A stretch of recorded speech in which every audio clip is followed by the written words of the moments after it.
Informasi selanjutnya datang dari pendukung Prabowo Gibran yang berencana menggelar aksi damai sengketa hasil pemilihan presiden di sekitar gedung Mahkamah Konstitusi Jakarta. Tim kampanye nasional Prabowo Gibran akan ikut turun ke jalan untuk mengawal aksi damai. Hal itu disampaikan Komandan Strategis TKN Sufmi Dasko. Pihak TKN mengaku sudah mencoba menahan para relawan agar tak reaktif dan turun ke jalan. Karena diklaim tak terbendung, Dasko menyebut TKN akan mengawal aksi damai. Sempat beredar informasi jika hari ini dan besok para relawan pendukung Prabowo Gibran akan menggelar aksi damai di kawasan Mahkamah Konstitusi.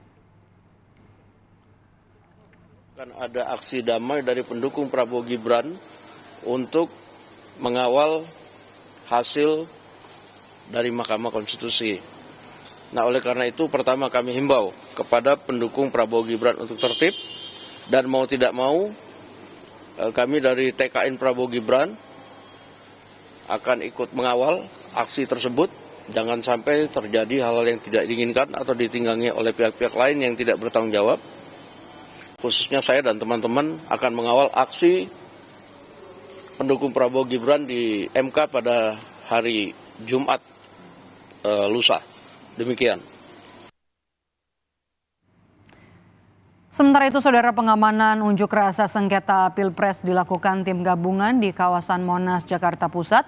Rekayasa lalu lintas akan diberlakukan secara situasional tergantung keadaan di lapangan. Backup oleh TNI dan Polda Metro Jaya menyiagakan setidaknya 3.600 personil, di mana pusat nanti kegiatan, baik itu masa pro dan masa kontra, itu semua akan berada di patung kuda ini. Sehingga kami menyiagakan terlihat melakukan teknis penyekatan antara kedua massa agar tidak terjadi gesekan, termasuk menyiagakan pasukan-pasukan untuk bersiaga. Direktorat